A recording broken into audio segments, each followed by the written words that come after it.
Professor Zixnax adjusted his tentacles nervously as he faced the classroom of eager young xenobiology students. Today was the day of his most ambitious experiment yet, one that would either make his career or get him laughed out of academia forever. He cleared his throat sacs and began. Esteemed students, today we embark on a groundbreaking study of that most fascinating and terrifying of species, the humans. A chorus of gasps and excited murmurs rippled through the room. Humans were legendary throughout the galaxy, known for their inexplicable ability to survive on their deadly homeworld and their even more baffling penchant for seeking out danger. Now, settle down, Zixnax chided, waving his tentacles for quiet. I know humans are an exciting subject, but we must approach this scientifically. Today we will be conducting a series of experiments to test the oft-repeated claim that humans possess what amount to superpowers compared to other sapient races. He paused for dramatic effect, enjoying the rapt attention of his students. And to ensure the utmost scientific rigor, we will be using a live human subject. The classroom erupted in a cacophony of excited squeals, nervous chittering, and one student fainting dead away. Zixnax allowed himself a smug waggle of his eye stalks. Oh yes, this would be a lecture they'd never forget. Once the commotion died down, Zixnax continued. Now, I'm sure you're all wondering where I managed to procure a human test subject on such short notice. Well, it just so happens that a human exchange student recently enrolled at our university. She agreed to participate in our experiment in exchange for extra credit in her Xenobiology 101 course. He turned to the door and called out, "You can come in now, Ms. Johnson." The door slid open with a hiss, and a collective gasp went up from the class as a human female sauntered in. She was of average height and build for her species, with brown fur, no hair atop her head, and pale pinkish skin. But to the alien student, she may as well have been the most exotic creature in the galaxy. "Sup, everybody," the human said with a casual wave. "I'm Sarah, ready to science the shit out of this," she grinned, revealing disturbingly sharp omnivore teeth. Professor Zixnax fought the urge to recoil. Even after extensive study of humans, he still found their appearance unsettling. Those flat faces, protruding nasal structures, and beady little eyes. He shuddered inwardly. Composing himself, he addressed the class. "Yes, well, thank you for that colorful introduction, Ms. Johnson. Now then, let us begin with our first experiment, testing the human's legendary endurance." He gestured to a complex-looking treadmill-like device. "Ms. Johnson, if you would be so kind as to step onto the running platform." Sarah shrugged. "Sure thing, Prof. But I gotta warn you, I haven't hit the gym in like a month. My cardio's probably shit." The professor blinked in confusion. "I see. Well, no matter. Please begin running at a moderate pace." Sarah started jogging, her rhythmic footfalls echoing through the silent classroom. All eyes were glued to her, watching in fascination. Now Zixnax said, "We will gradually increase the difficulty. First, we'll raise the incline." The treadmill tilted upward sharply. Sarah's pace didn't change. ... Then the speed. The belt began moving faster.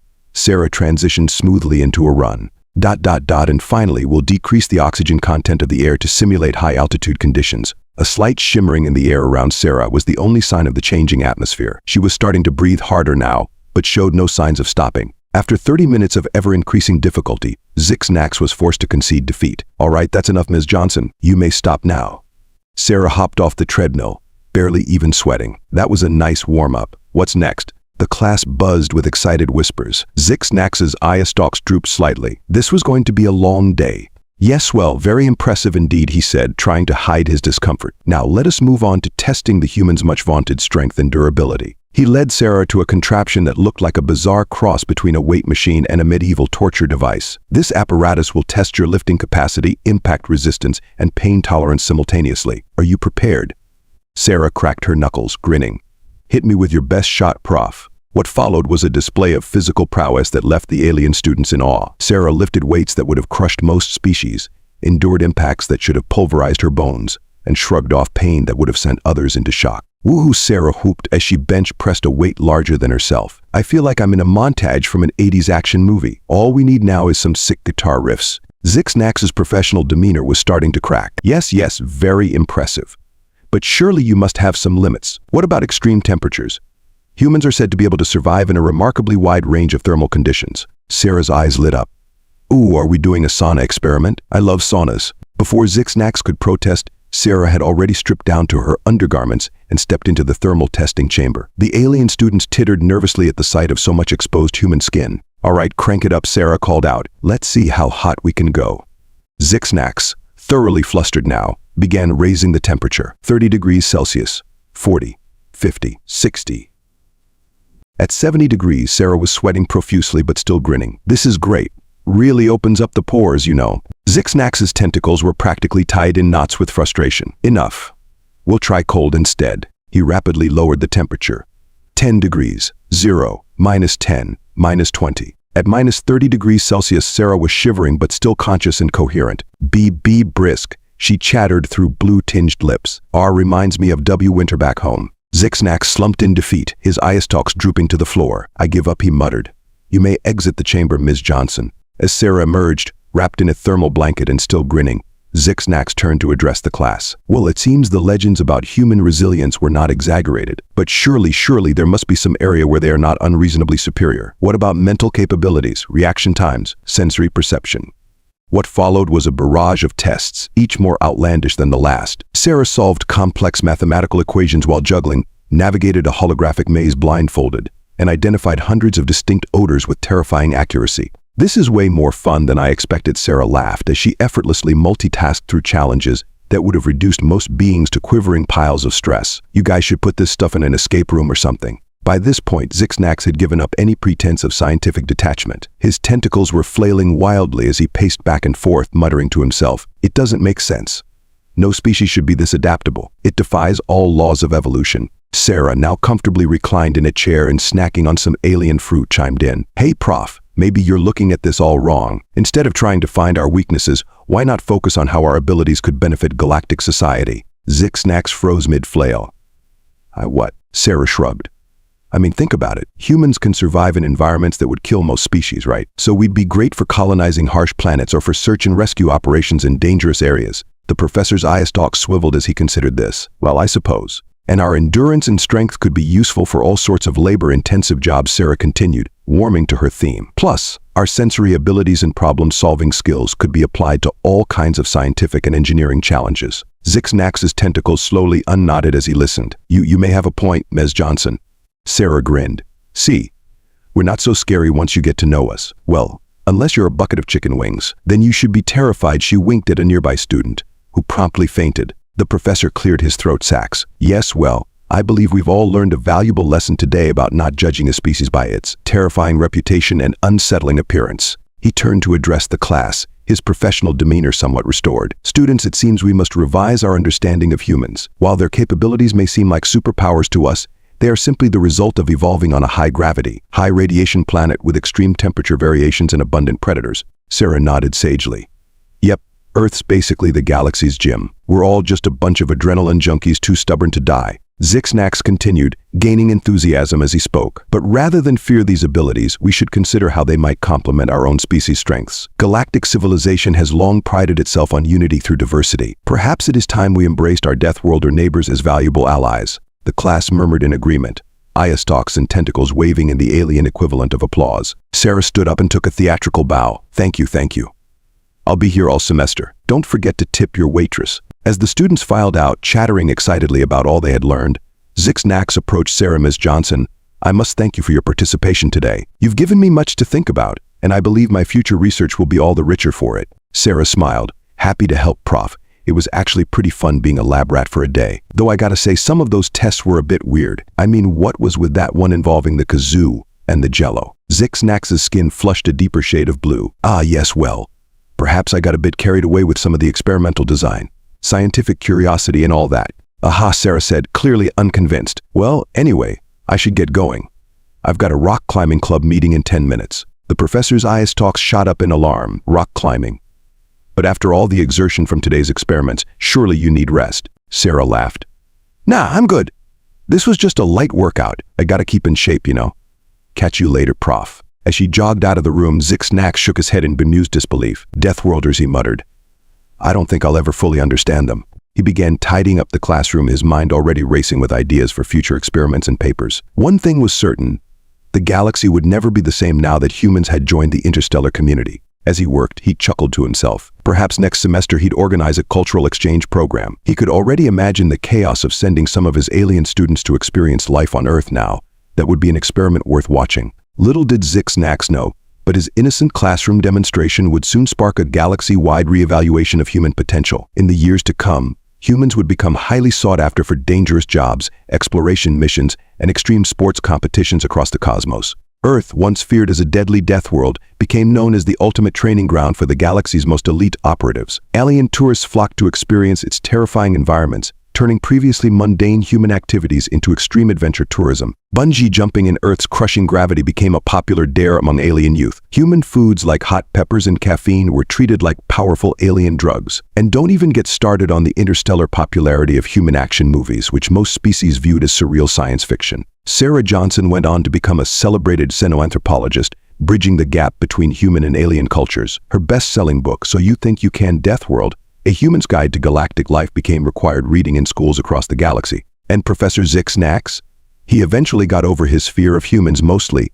and became the galaxy's foremost expert on human biology and culture. His lecture series, Deathworlders Demystified, consistently sold out stadiums on every major planet. Though he still flinched whenever a human smiled too widely at him. Those teeth were just unsettling, no matter how friendly the intent. As for the broader consequences of humanity's emergence onto the galactic stage, well, that's a story for another day. But let's just say that the universe was in for one wild ride. Because if there's one thing humans love more than defying death, it's sharing that love with everyone they meet, whether they want it or not. In the end, it turned out that humanity's greatest superpower wasn't their strength, or their endurance, or even their adaptability. It was their boundless enthusiasm for life itself, their insatiable curiosity, and their ability to find joy in the face of adversity. And if that meant occasionally terrifying their alien neighbors with their death world antics, well, that was just part of the fun. So the next time you look up at the stars, remember, somewhere out there, a human is probably doing something incredibly stupid and dangerous, and loving every second of it, because that's just what deathworlders do. Epilogue, 5 years later. Professor Zix nervously adjusted his ceremonial robes as he prepared to give the commencement speech for this year's graduating class. So much had changed since that fateful day in his classroom. The university had become a shining beacon of interspecies cooperation, with humans and aliens learning side by side. The campus now boasted state-of-the-art deathworld simulation facilities, where non-human students could safely experience Earth-like conditions. As Zix took the stage, he gazed out at the sea of faces, tentacles, eye stalks, antennae, and yes, those still slightly unnerving human visages. His gaze settled on a familiar figure in the front row. Sarah Johnson, now Dr. Johnson, gave him a thumbs up and a wink. Zix cleared his throat sacs and began. Esteemed graduates, honored guests, and beings of all planetary origins. When I first began studying humans, I thought I was researching a dangerous anomaly, a species that defied the laws of nature. What I discovered instead was that the universe is far more wondrous and varied than we ever imagined. Humans taught us that what we perceive as limitations are often just opportunities for growth. They showed us that with determination, creativity, and a healthy disregard for self-preservation,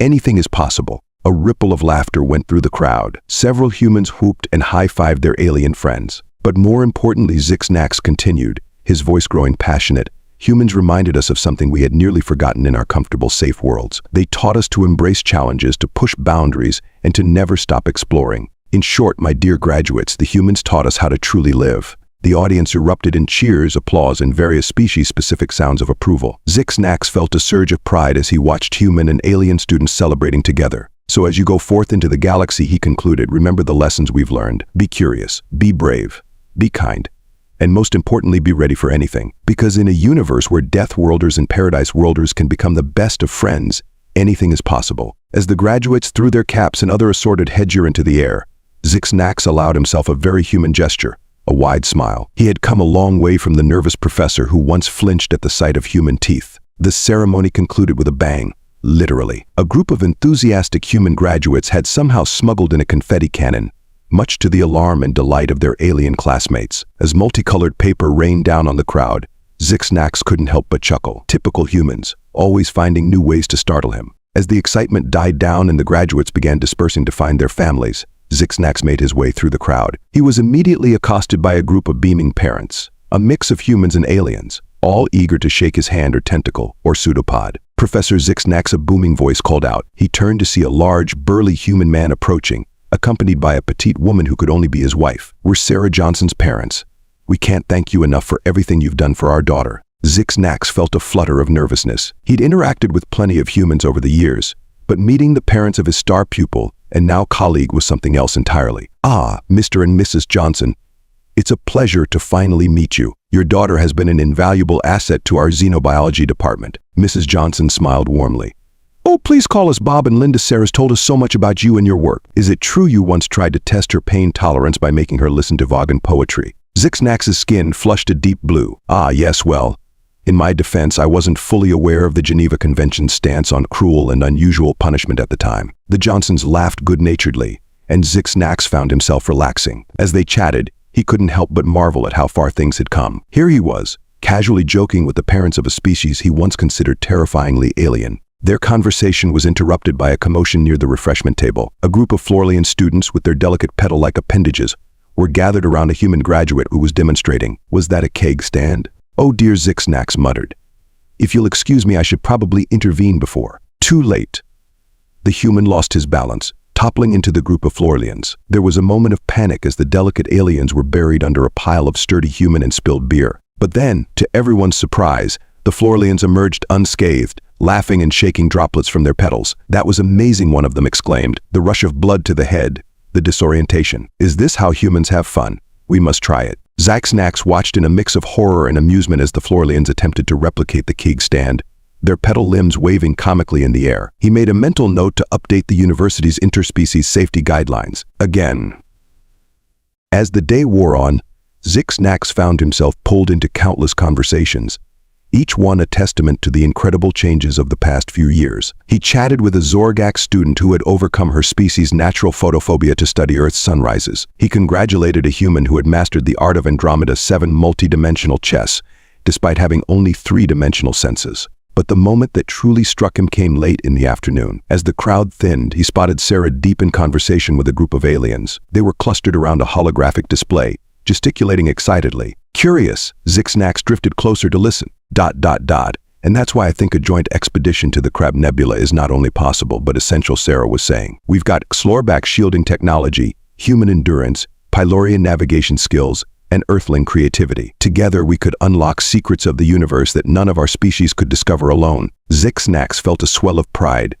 This was what it was all about. Not just coexistence, but true collaboration. Beings from across the galaxy, each bringing their unique strengths to tackle the universe's greatest challenges. As the sun began to set, casting a warm glow over the campus, Zixnax found a quiet moment to himself. He watched as humans and aliens mingled, laughed, and celebrated together. In the distance, he could see the newly constructed extreme environment training facility, where tomorrow's generation of explorers, human and alien alike, would prepare for the challenges of the cosmos. He thought back to that first day in his classroom when he had been so focused on finding human weaknesses. How foolish he had been. The true strength of humanity, of all sentient species, lay not in physical prowess or mental acuity, but in the ability to adapt, to learn, and to work together. A tap on his shoulder interrupted his reverie. He turned to find Sarah grinning at him, her eyes shining with excitement. "Hey, Prof," she said. "Some of us are planning a little post-graduation expedition. Nothing major, just a quick jaunt to the edge of a black hole to study time dilation effects. Wanna come?" Zixnax felt a moment of his old fear resurface. The edge of a black hole. Surely that was too dangerous, too reckless, too human. But then he looked at Sarah's face, saw the mixture of curiosity and determination that he had come to associate with the best of humanity. He thought of all he had learned, all the wonders he had experienced since that fateful day in his classroom. And for the first time in his life, Professor Zixnax felt a very human emotion. The urge to do something incredibly stupid and dangerous, just for the sheer thrill of discovery. He straightened his posture. All 4 of his eye stalks focused on Sarah. "Ms. Johnson," he said, trying to keep his voice steady. "I believe the correct human phrase is, let's do this." Sarah's whoop of joy was so loud it startled a flock of passing Avian X students into flight. As she excitedly began outlining their plans, Zixnax allowed himself a small, secret smile. The universe was vast and full of wonders, and thanks to the indomitable spirit of humanity and the newfound courage of those they had inspired, it was about to get a whole lot smaller. As the first stars began to twinkle in the darkening sky, Professor Zixnax realized that his greatest experiment was only just beginning, and he couldn't wait to see the results. The end, or perhaps just the beginning.